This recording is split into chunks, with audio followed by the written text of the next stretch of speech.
Hi guys, welcome back to the Breaking Butterfly podcast, or if you are new here, a very special welcome. Thank you so much for pressing play on today's episode and being here with us on Breaking Butterfly. If you don't know me, my name is Maddie Maple and I am a confidence coach and a business coach. And I created Breaking Butterfly to talk all things confidence, confidence in yourself, confidence in your relationships, confidence in making money, confidence in the creation of your life, aka manifestation. Like I said, I'm so grateful to have you here joining us for this episode. So today's episode is part 2 of the series that I started last week about becoming your highest self. So last week we talked about aligning your values, which was such a good one. It was such a powerful, potent concept. I hope you guys loved that one. And the craziest thing actually happened to me with the teaching of that podcast, and then like what happened to me the following week. So I want to talk about that, and I also want to remind you guys before I like hop into today's content and telling you about this huge breakthrough slash like coincidence, synchronicity, just weird thing that happened to me. I want to remind you guys about the Breaking Butterfly hotline. So if you haven't listened to last week's episode, I announced that I now have a hotline for the podcast where you can call in and ask me questions about specific topics. You can ask for advice. I'm like honestly most excited about like the advice portion of it. Like I think I've told you guys before, I always wanted Breaking Butterfly to be kind of like a, what do you call it, like an advice column type of thing. I always wanted to do that. Like even when back in the Tumblr days, I wanted to have a Tumblr to like have like anonymous questions and like give advice on Tumblr. And then I was gonna do like a blog where I did that. Like this was my whole life that I wanted to have something like that, and then whatever, it just never happened. And then obviously I became a life coach, which was just like so aligned. But I always wanted the podcast to be very like Q&A, me giving advice, me answering different questions, and it just whatever, it didn't align to be like that until now, where I created this hotline where you can call in. I don't have the phone number on me right now. I'm not prepared, obviously, but the number will be in the show notes, and you can call that number. It goes straight to voicemail, and then you can leave a voicemail, ask a question, just leave a message, ask for advice, whatever you want, and then I will be able to answer those questions on the air and play your guys' messages and really be able to like connect with you actually through your voice, because I get so many questions from you guys just on like Instagram, like through the DMs, but how much more fun is it to like actually ask me on the phone and then me answer, like speaking to you for a long amount of time. Like you can ask me something and I can give you like a 30-minute answer because I'm on the podcast and I'm literally creating an episode just for you. I don't know, I'm stoked about this. I think it's the funnest thing in the world. So if you are feeling inspired to ask me a question, ask for advice, ask about a specific topic, the number will be in the show notes, and you can go ahead and call that. And it's open and live right now. So I'm super excited about that, but I won't be answering any today because I have so much to dive into. Okay, first thing to share, wrapping up from last week. So last week I talked about aligning ourselves with our values, right? Like if we're going to become our highest selves, we have to like actually live by our values and what's important to us, right? Like how can we be at our highest power if we're saying things are of the highest value to us and then the things that we do and like our actions don't align with that, right? So that was like number one for me when becoming our highest selves, is like we need to make sure we are aligning to what, like pretty much what do they say, like walk the walk, talk the talk type of thing. Like if we're gonna say that something is important to us, like we need to live up to that, and the more that we align with what is important to us, the more we are going to be in our power and like our highest selves, right? I explained that last week, I don't need to dive into it, but in the podcast, I was talking to you guys about how, like, when I started sharing that content, the first thing that comes to mind to me comes to mind for me is like my family, right? Like I want to say that my family is of like highest value to me. And sometimes I'm like, oh, is my energy actually really aligning to that? Sometimes my pie chart is just full of business and I don't spend as much like time or energy like really being present with my family. I try to. I do. I'm not like the worst, like family member and sister and daughter. But I feel like I could be better. Like with how important it is to me, I feel like I could be better. So I went on this trip with my family and we went to Island Park and got like a cabin, and it was so fucking fun. It was so amazing just being in nature, and we like rafted down this river and I got to see moose, which was super fun, and we saw some deer, and we just had a really good time. We had like a hot tub at our cabin and just like made s'mores and hot dogs and hamburgers and just had like a really good time. But when I got there, so I was gonna go there late because I had like a really important meeting on Monday. I was being like a guest coach in Breakup Coach Dorothy's program, so I had like a really important call. I had my serve calls. Luckily, I ended up canceling my one-on-one coaching calls for the week. I just told the girls like I was gonna take the week off. But I had like other work to do with Raverade, and I just had a lot of shit to do, like important things to do. And so I was gonna go late to make sure that I was like good for Dorothy's call. But then like because of the travel and everything and driving and the airports, like it wasn't gonna make sense for me to go late. Like I kind of needed to go with my family on Sunday, and my call was on Monday. So I'm like, okay, we're gonna message the Airbnb people and just like make sure that there is good Wi-Fi where I can do my call there. And so we emailed them and we're like, hey, like I have a really important meeting. I cannot miss this. It's on Zoom. Like it's really important that I have really good, powerful Wi-Fi. Like, can you like ensure that there is good Wi-Fi?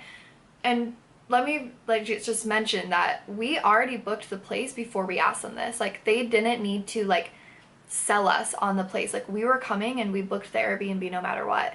But they told us like, they're like, yeah, we've been like doing school and work from that cabin like all year during the pandemic, and the Wi-Fi is like really good and whatever. So I was like, oh, amazing. Like they've been using Zoom, they've been doing whatever. Guys, it was absolutely the worst Wi-Fi I've ever used in my whole life. I could barely get a signal. I could barely connect to the Wi-Fi, and it kept like going out, and it was just, I was so frustrated because my assistant was like, can I do anything different for you this next week while you're gone? And I'm like, no worries. Like I will have Wi-Fi. Like you don't need to take on any extra work. Like it'll just be business as usual. I could have prepared for, sorry, now I'm just venting. This is so, I don't know why I'm going off on this. Anyway, I didn't have good Wi-Fi, okay? And I could have prepared for it, but I couldn't. And then I told my assistant, I'm like, hey, I don't have any Wi-Fi. You're gonna have to help me out. I was just like, just help with the Instagram, help with everything. Like I can't connect. And she was like, huh, I love my assistant. Like, Ashley, if you're listening, I fucking love you. She's like, wait, isn't this like kind of like a sign to just like be present and spend time with your family? Like, isn't this exactly what you were just talking about in your episode this week for Breaking Butterfly? That like, you're sitting here worrying about business and how you're going to get business done, which I did still need to worry because I had responsibilities. Luckily, all my clients are super chill and I had everything figured out, and I was able to do my call with Dorothy fine. I went to like a lodge and it was fine. But she's like, isn't this funny? Like, you're worrying about business right now and the universe is like literally forcing you to be present with your family and just spend time with your family. Like you said in this week's episode of like wanting to be more present with your family. Like that is a value to you, and now you're literally being pushed to almost like make that a priority. I don't know. It was the craziest thing in the world, and I was just like, it was really stressful, but I had to like truly just surrender to the present moment and to being just like there. A bug just flew right on my microphone, right by my nose. That's hilarious. Yeah, I just had to like surrender to just like being there, and it was amazing. It was really stressful. at first, but it was fucking amazing. And I just thought it was funny and wanted to share that with you guys, that I was like literally talking about that last week on that the episode. And then while I was at the cabin, it was like, I don't know, it was like perfect. It was honestly perfect. It was exactly what I needed. So I hope you guys are having experiences like that yourself, where you listen to last week's episode and it's like being shown to you what you need to do in your life to shift your priorities. So enough of that though. Sorry, I know I just went off for 10 minutes about the stupid Wi-Fi, but oof, I was mad. Okay, let's dive into the new content for this week and the second part of becoming your highest self. Whew. All right. Becoming your highest self.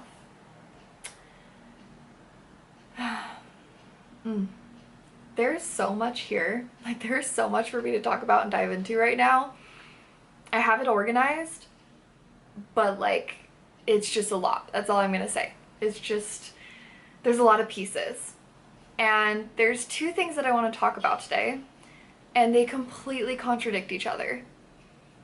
Like, completely contradict each other. That's why I'm like, the content I have, it's like so perfect and clear and precise, but it's also like so messy and there's so many pieces and they completely contradict each other. You guys will see what I mean, but yeah, you'll see what I mean. It's good.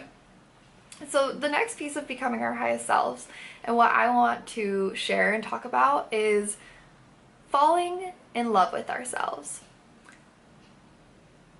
Falling in love with ourselves, and then there's two pieces of it. When we fall in love with ourselves and we become our highest selves, like someone that we truly love, where we're like, we see ourselves in the mirror and we're like, oh my God, that is like the most badass version of me. Like, that is the highest version of me. Like, I fucking love this version of me. When we fall in love with ourselves and we are like the highest version of ourselves, where we are obsessed with ourselves, that is one of the biggest pieces of being our highest self, right? So how do we fall in love with ourselves? And these are the two contradicting pieces. One part of it is coming home to yourself, and part of it is creating yourself, right? To fall in love with ourselves and to become our highest selves and who we are and who we embody, we need to come home to ourselves and we need to create ourselves. And you can see how this is a little contradicting, because part of me is saying you don't need to change anything about yourself or become somebody else. Like, your highest self is already within you. But then part of me is like, hey, we need to change and shift and create a brand new version of us. But notice that I say a brand new version of us, not a brand new person, right? So we want to come home to ourselves and we want to create ourselves, but create in the sense of we're not trying to be someone we're not. We're just trying to be a better version of who we are now. And we can do that by expression and creating. So we'll dive into all of that, but those are the two pieces that I want to talk about today. And I want to dive into coming home to yourself first. We'll talk about coming home to ourselves and then talk about creating ourselves. Now, coming home to ourselves, this is a concept that I talk about in Metamorphosis. And when I first started like talking about this concept and teaching this and like really wrapping my brain around this download that was coming through to me, because this like totally came through. I think I was like washing dishes, and I might have shared this on the podcast before too, so if I'm repeating myself, yeah. But I was like literally doing dishes or something, and I heard so clear as day the sentence, the statement, you're not unconfident about who you are, you're unconfident about who you think that you are. I think I have shared this on the podcast before, and I heard this and I thought about this concept, and like as I dove deeper and deeper into this and shared this in Metamorphosis, like this concept like literally makes me cry a little bit because like of how much it clicked things for me and made things make sense. So this concept that we're not unconfident about who we are, we're unconfident about who we think we are, or even in other words, like when we feel like we don't love ourselves, it's not that we don't love who we are. It's that we don't love this idea, this perspective of that we've created about who we are. Because if we really truly knew who we were, like if you truly knew who you were, there's no way that you could be unconfident, and there's no way that you couldn't love yourself. Because who you truly are, and this is, getting a little like spiritual woo-woo, if you will, but like who you truly are and your highest self, this version of you that's so perfect, it's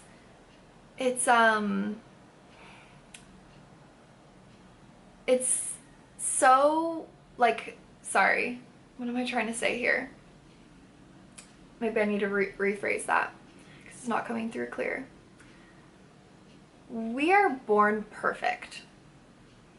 Like, our soul and who we are is absolutely perfect. It's already within us. We were born like a perfect divine being and soul.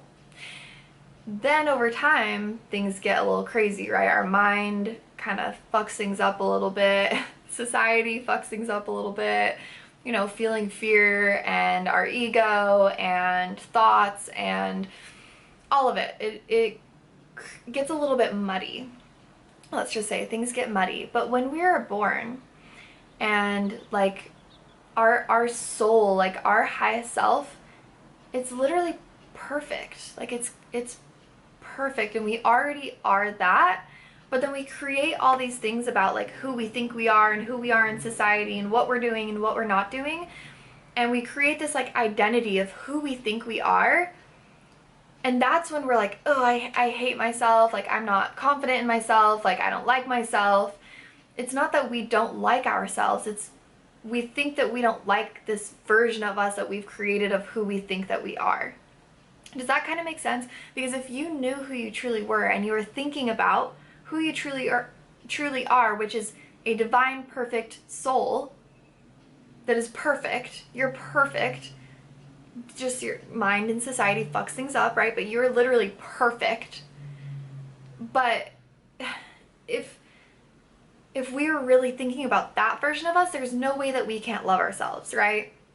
So the key to become our highest selves and to get back into this place where we are like this perfect divine being soul, like we're never going to be perfect because we're human, but like to become this highest ascended version of ourselves, it's not about going outside of us.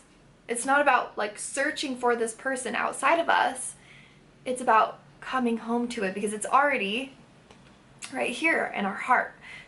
It's already within us. There's just so much mud around us with our mind and the ego and thoughts and society that we feel so far away from it, but it's actually really, really close to us. And it's literally just the difference between our mind and our heart. So the further you get into your mind and you let your mind control you, the farther you're getting from your highest self. But the closer you get to your heart and your soul, and this like almost like a childlike state, which we'll talk about that in a second, of like coming back to a childlike state, the closer you, like the farther you get from your mind and delusion, the closer you get to your heart and your soul, the closer you get to your highest self. So all we need to do to get to our highest self is get farther away from our mind and get more in tune with our soul. Okay, so how do we do this? How do we do this? How do we, get away from our mind and come back to our heart and come back to our soul? So, quite a few things that I want to talk about. Yeah, I have quite a few things I want to talk about. And the first thing is what I was just mentioning about coming back to a childlike state. So when I say this, like, I don't really mean as much, like, I did a inner child healing episode with Serena, and what I mean by, come back to a childlike state is a little bit of what I was talking about with Serena and what she shared with us about, thinking of yourself like a child and and just like connecting back with like the child version of us.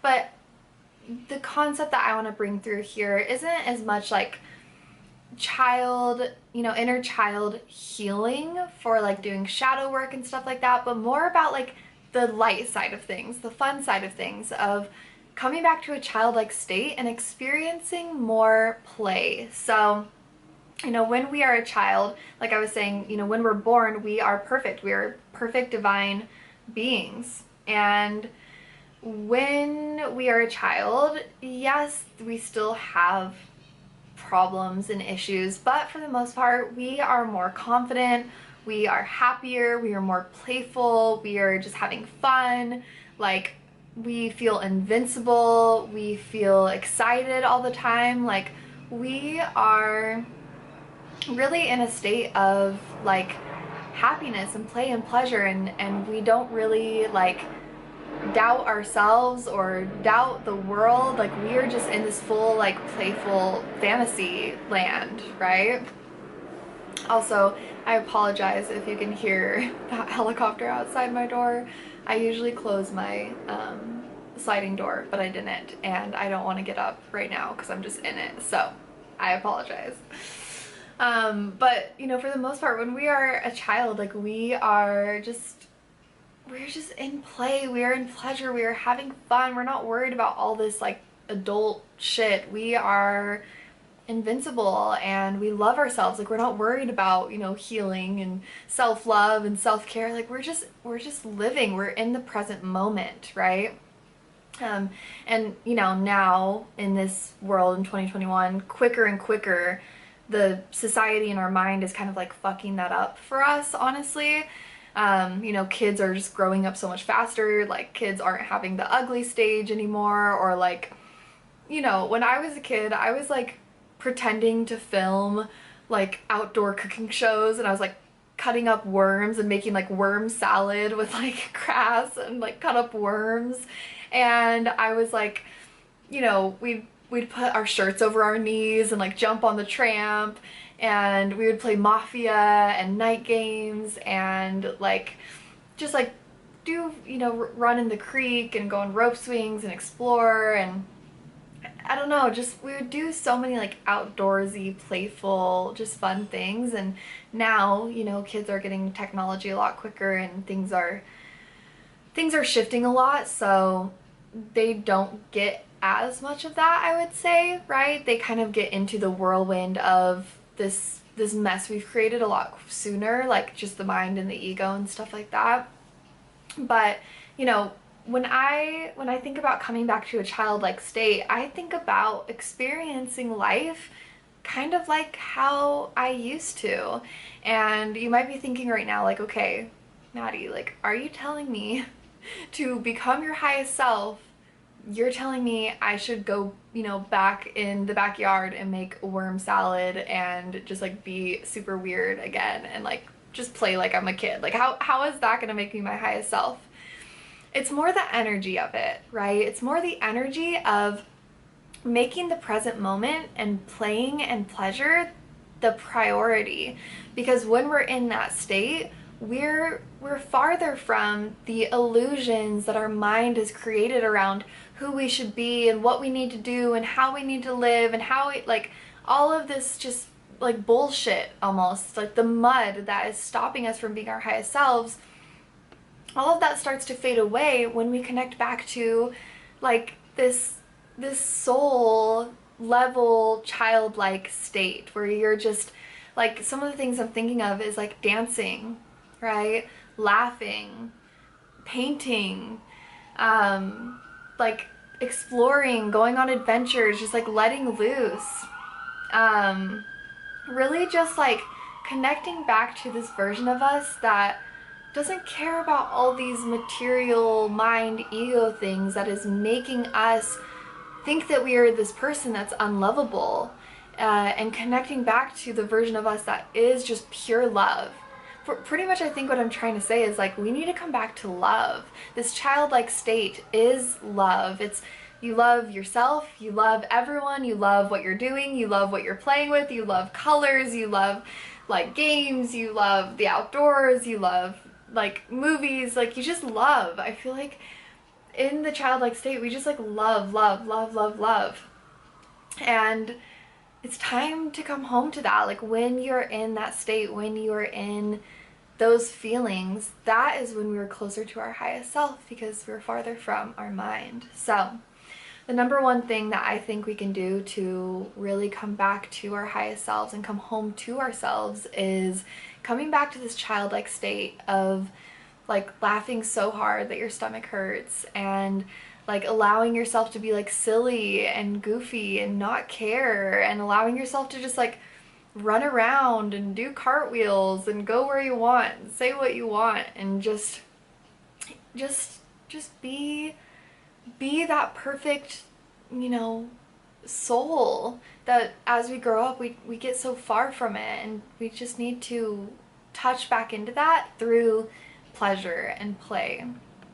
And this is actually like the main reason that I really love like festivals, and more specifically like psychedelics, is like, so festivals more for the expression part of things, but I love psychedelics, and this is why I fell in love with it, is I feel like it brings me back to that childlike state. Like it brings me back into this like this realm of like laughter and playfulness, and like such authentic, and maybe it's just the people I'm with too, like such an authentic experience of like just connection to pleasure and play. And like I don't know, and maybe it's just me, maybe this is just my experience and how I get, but I just like, I feel like I'm a kid again.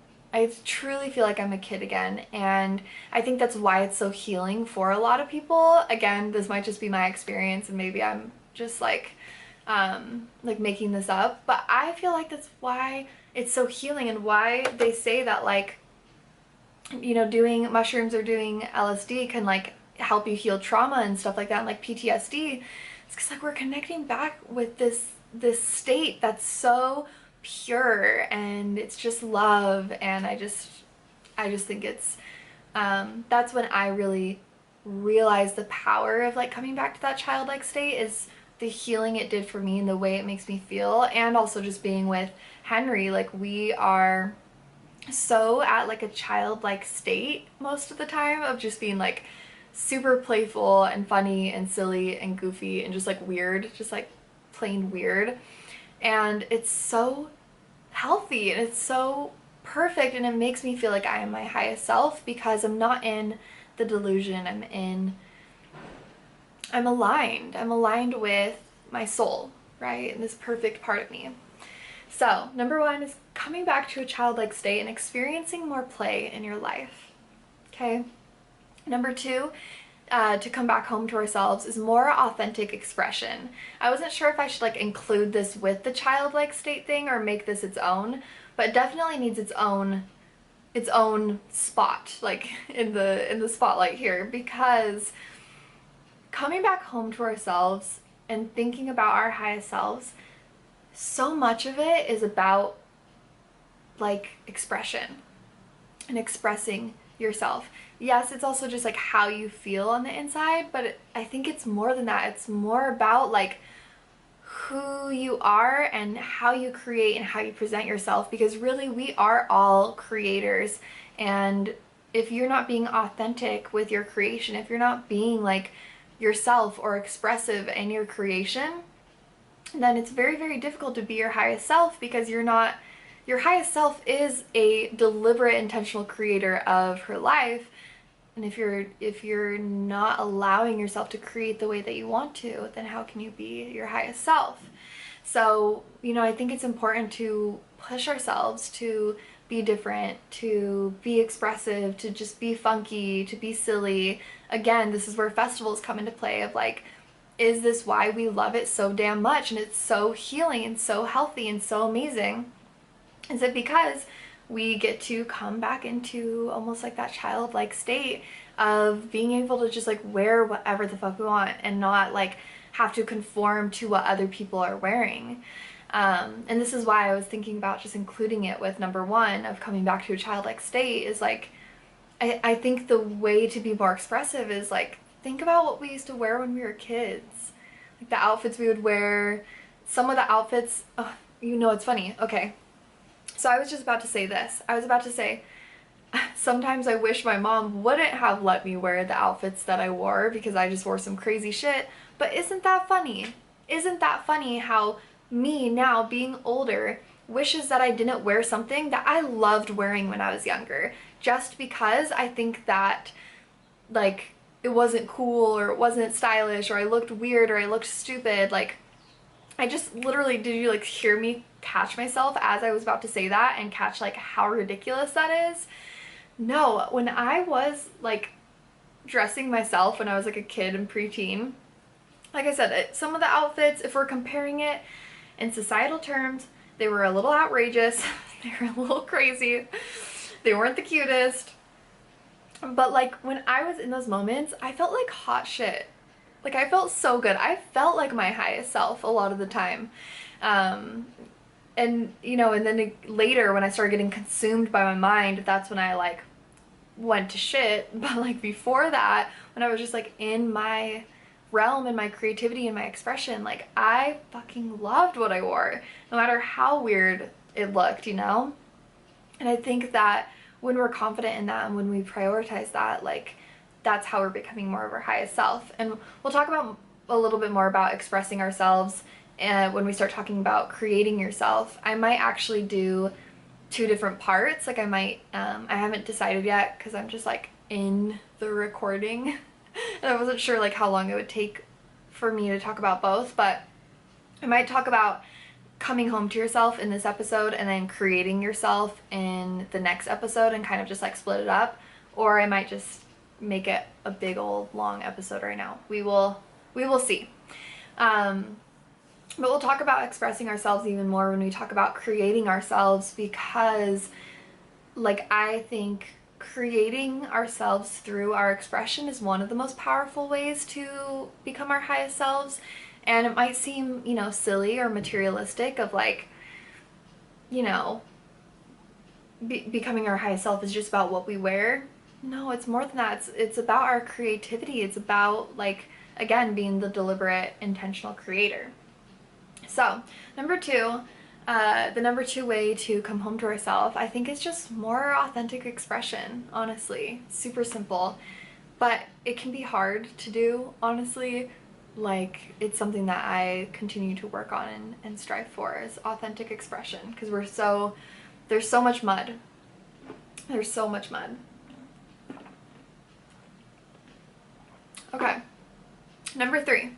The number 3 thing to help us come home to ourselves, and this is really the idea of getting out of your head and back into your heart. So when I did Metamorphosis for the second time, this kind of became my like tagline, if you will, is like get out of your head and back into your heart, because I realized that, you know, pretty much what I'm sharing here is we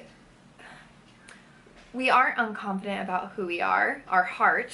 We're unconfident about the illusion that our mind has created, the perspective that our mind has created.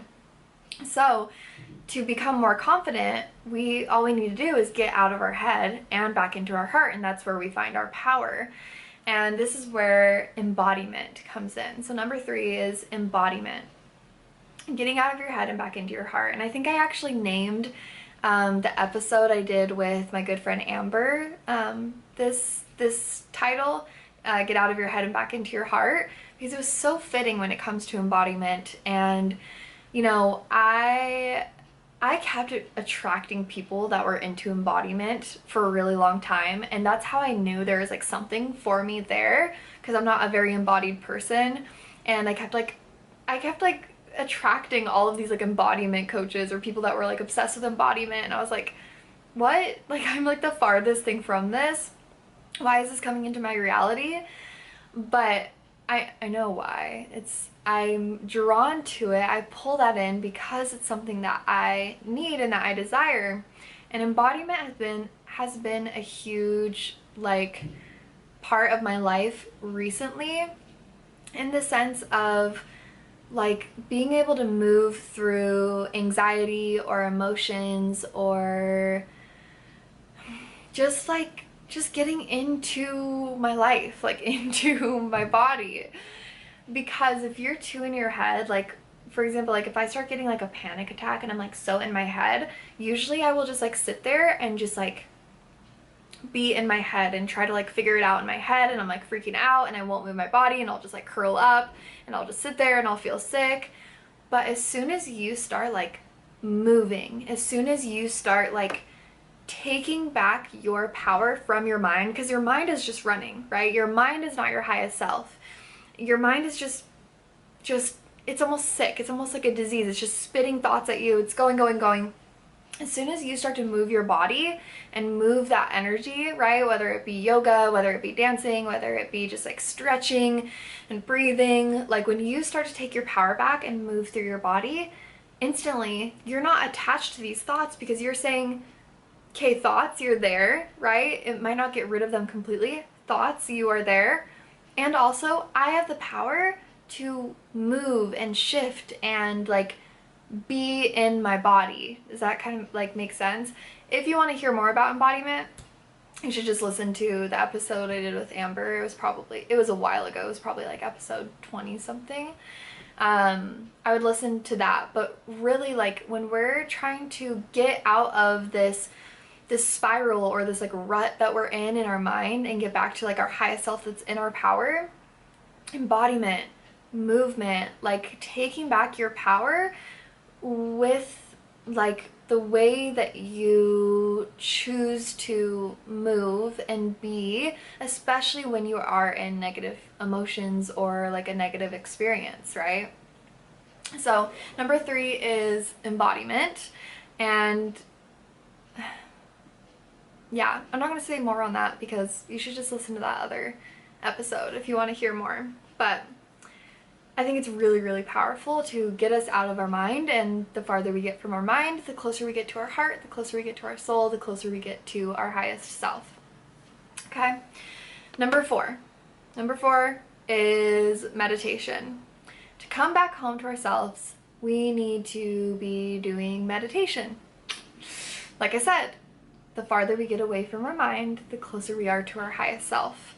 And I've been practicing this a bit lately. I did like a meditation earlier this morning, and I was sitting there and I just have been like working so hard on, not like working so hard, but just trying to be intentional about like, you know, being the watcher, right? Like when I'm having like a lot of thoughts and my mind is going crazy, I've really been trying to like zoom out and sit back and like be the watcher of the thinker, right? The watcher of my thoughts.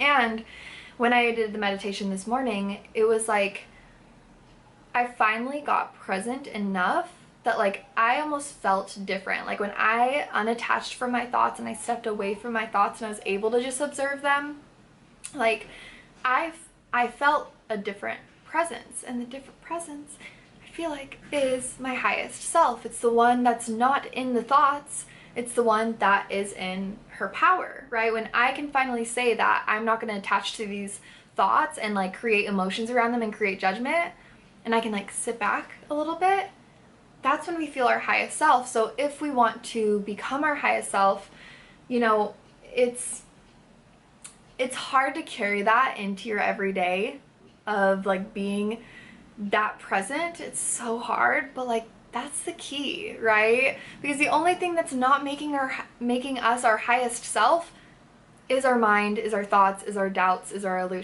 delusion. I keep interchanging those words. I don't know. Delusion, illusion. But when we meditate and when we can separate ourselves, you know, like in Metamorphosis, I always talk about like naming the bitch in your head, and I'm sure I've shared that with you guys too, is naming the bitch in your head and being able to separate yourself from the bitch in your head that is always saying doubts and saying mean things and just whatever, comparing and getting down on yourself. Being able to name it something else and separate yourself, now you can really, it's not about like becoming someone else, it's just coming home to the part of you that's in its power, right? It's not about becoming someone else. It's just choosing to be in the version of you that's in her power, which is not the mind. So number 4, meditation. I honestly just think like you know, you hear people say meditation over and over and over and over and over again. And I feel like there's a reason for that. The most like peaceful and spiritual people that are like closest to their highest selves, they all meditate consistently. And I feel like sometimes I'm very resistant to it. And I have to kind of like, I don't know, just like shake myself out of it and be like, dude, why are you not making meditation a priority when you literally know how powerful it is? And I think when we talk about, you know, coming home to our highest selves or becoming our highest selves, like, it's just something we can't ignore. So, number 4 is meditation. Okay, number 5, which, by the way, I'm already at 40 minutes. I'm definitely going to split up the 2 episodes of coming home to yourself, then creating yourself. I think I already knew I was going to do that, but I'm like, maybe I'll just breeze through this. I've never breezed through it, ever. Do not trust me if I say something is going to be quick. If I'm teaching, if I say something's gonna be quick and whatever, like we're having like a quick lunch date, yeah, I'm quick in those ways. But if I like come to a master class or a session or a podcast episode, like I can't stop talking and teaching and like sharing everything. So I thought I might be able to breeze through both, but I'm definitely not gonna be able to. So I'll get through my list of coming home to yourself, and then next week will be how do we create ourselves to become our highest self. Okay, number 5 is, this is pretty much the same thing as embodiment, but I feel like I want to say this again, but like it's kind of in a different way. But listening to our body and our intuition more than our mind, or, you know, rather than our mind ultimately. Because a lot of us are very, very stuck in our minds. A lot of us are very like, we're overwhelmed, we're taken over by our mind pretty much. And it makes it very, very difficult for us to make make decisions. It makes it very difficult for us to see clearly, to know what we want, to know what to do, to feel like we can handle things and take care of things and do things. Like, one thing that I see a lot, but like, you know, when I'm coaching people, is almost this belief that like we can't handle things, like we can't do things, like, oh, I could never do that, I can't handle that. Like, we resist things or we try to avoid things because we feel like we can't handle what's going to come our way. And this is why I always talk about like implementing the belief of I can handle anything that comes my way. But we need to start listening to what our body is telling us, to what our soul is telling us, to what our heart is telling us, rather than listening to our mind and like overthinking and thinking so logically. Yes, there are times in our lives and decisions to be made where we do need to think logically, and I'm not saying like don't use your brain. Our mind is a wonderful tool, and our mind and our ego, they're not the enemy. They're not the enemy. We're not trying to get rid of it. We're not trying to like completely dissociate from our mind or from our ego, but we are trying to differentiate between our mind and our ego and our body, our intuition, our soul, so that we can choose, right? And that we're not just taken over by our mind. So to become our highest selves and come home to ourselves, we have to start listening to what our bodies are telling us rather than what our mind is trying to make sense of and create. I know that you guys know what I'm talking about. The difference between overthinking and then feeling something in your body of being like a fuck yes or a fuck no, right? Thinking logically, getting all messy in our head, in a mental spiral, overthinking, versus knowing in our body, this is a fuck yes, this is a fuck no, this feels right, this feels wrong. Sometimes we hear what our body and our intuition is trying to tell us, and we completely ignore it because logically we are like thinking another way. You know what I mean? So we need to listen to our body and our intuition and not our mind. Okay? Number 6 of how we come home to ourselves is only hang out around people who make you feel like you can be yourself. I've talked about this quite a bit, and we have to keep bringing it up over and over and over again and keep talking about it, because I feel like people don't realize, well, I don't know. This might just be me assuming things and just my perspective. But I feel like people hang out around other people that just aren't aligned with their highest selves, that they can't completely be themselves around. I know this because I hung out around people that I thought were like my best friends for a really long time, and then I finally found friends where I could be completely 100% myself, especially like with Henry, right? Like I'm so like stripped of everything and so myself and 100% just like weird, that childlike state, like just completely myself. And once I reached that and I experienced that, I looked back at like other relationships and I was like, oh my god, that whole time I thought I was being myself. No wonder I was so miserable. I couldn't be my full, true, authentic self around these people. And you know, when we're becoming our highest selves, we'll probably talk more about relationships later too. But like, who you're around matters. Who you're spending time with matters. Who you're giving your energy to and who's giving energy to you matters.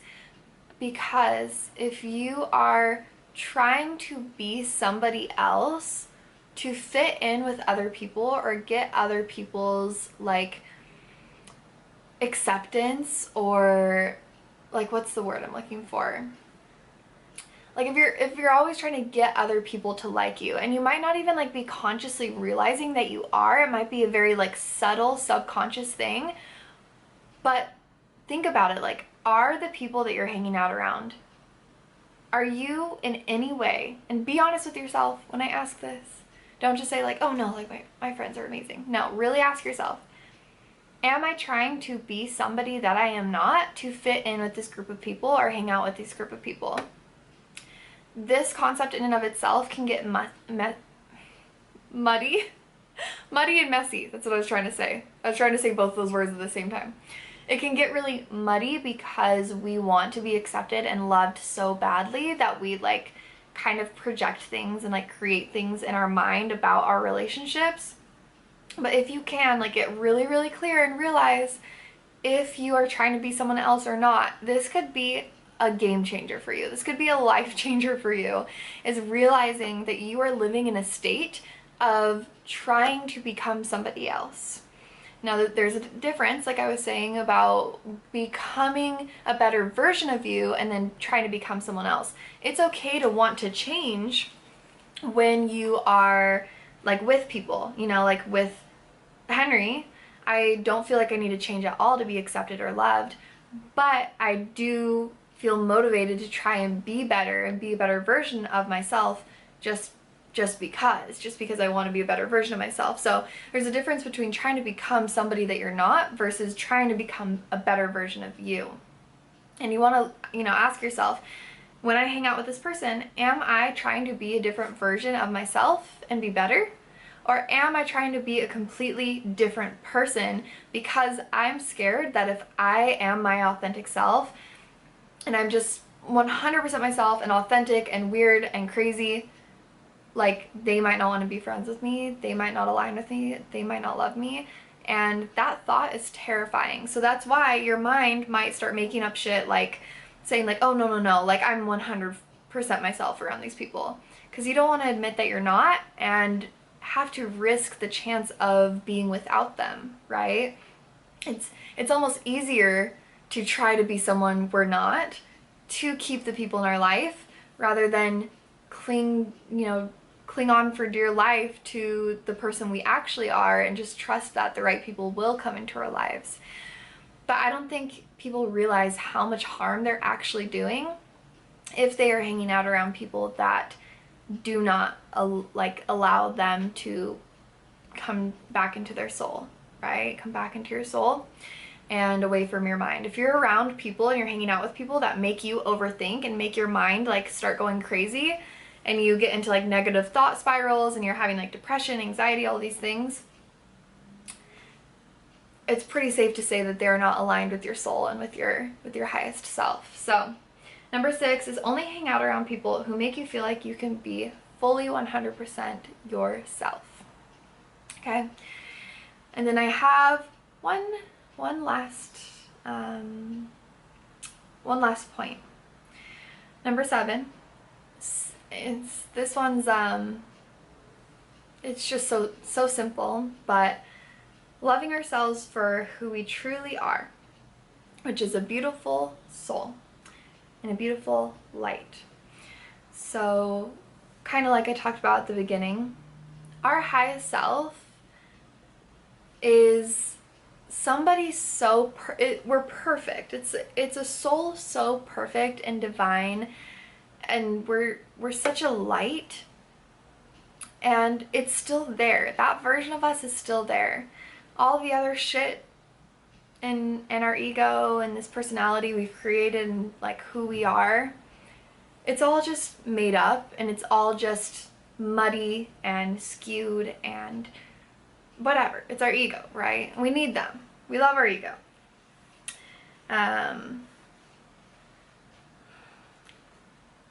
But we can love who we create, which we're going to talk about this next week, of creating ourselves. We can love who we create and who we are being in this world, like our avatar. But even deeper than that, to be our highest self, we just need to love ourselves for who we truly are, which is, it's past all of this shit in the world and in society and in our mind and everything that we've created and all our perspectives. It's deeper than that. If we can just love ourselves for who we truly are and just the consciousness and being having this experience, we get to reach an energy that like is so, like when I think of highest self, this is what I think of. It's like reaching that version of us that we just know there's like no way that we could be unlovable. It's like impossible. We're perfect. We're just like, yeah, we're our highest selves. So it's, yes, we can love the version of us that we create in this world, but can you, to come home to yourself, can you love yourself past all of the muddiness, and just like love yourself for you, who you are, deep down, beyond everything? Because once you can reach that version of love, it's, yeah, everything else matters, but like it doesn't matter, you know? It matters, but it doesn't matter, because we know that we're just perfect and divine and amazing. And that's one thing that can never be taken away from us. So those are my 7 things that I think we can start working on to come home to ourselves, right? Becoming our highest self and falling in love with ourselves. We come home to ourselves and we create ourselves. And coming home to ourselves consists of coming back to a childlike state and experiencing more play, more authentic expression, embodiment, meditation, listening to our body and our intuition over our mind, only hanging out with people who make us feel like we can be ourselves, and loving ourselves for who we truly are underneath all of the mud, just us as a light on this planet and a beautiful divine soul. So next week we will talk about creating ourselves, right? Because it's still important to create someone we love and like create our ego, our personality, and who we are in this world to be at our highest selves and be someone that we truly, truly love and are proud of. And again, like there's so much that goes into this, but I want to just dive into the creation process, right? How we can start really, really creating ourselves. So we'll talk about that next week, but this week for our baby step, the baby step I want to give you guys is just like do one thing this week to come home to yourself and to get back to your soul. Just one thing, whether it's having a dance party or buying a coloring book or like hanging out with a friend where you're only 100% yourself, doing a long meditation, like you know, setting a goal to only listen to your body and your intuition for the week. You don't make any choices or decisions out of your mind, just solely from like your body and what's a fuck yes and what's a fuck no. Whatever is calling you, whatever you feel inspired to do, I really encourage you to just do one thing this week where you feel like you are coming home to yourself. Okay, I hope you guys are all feeling really good after all of this content. I hope you're feeling inspired, and I cannot wait to keep diving into all of these things for all of the parts of this series. So if you loved part number 2 and coming home to yourself, please let me know. I would love to hear your breakthroughs, your takeaways, anything that came through for you during this episode. I would absolutely love to hear. And of course, if you loved this, feel free to share it with a friend, share it on your story, tag me, let me know you've been listening. I would love to see. And don't forget to call into the Breaking Butterfly hotline and ask your questions, ask for advice. You can even ask questions about this specific this episode and like any questions that came up during this or any breakthroughs, anything like that. So I can even like answer questions from the previous episode in the next episode. So the number will be in the show notes. And yeah, I'm trying to think if there's anything else I needed to say. I don't think so. I hope you guys have an amazing week, and I love you guys so much, and I will catch you guys in my next episode. Bye!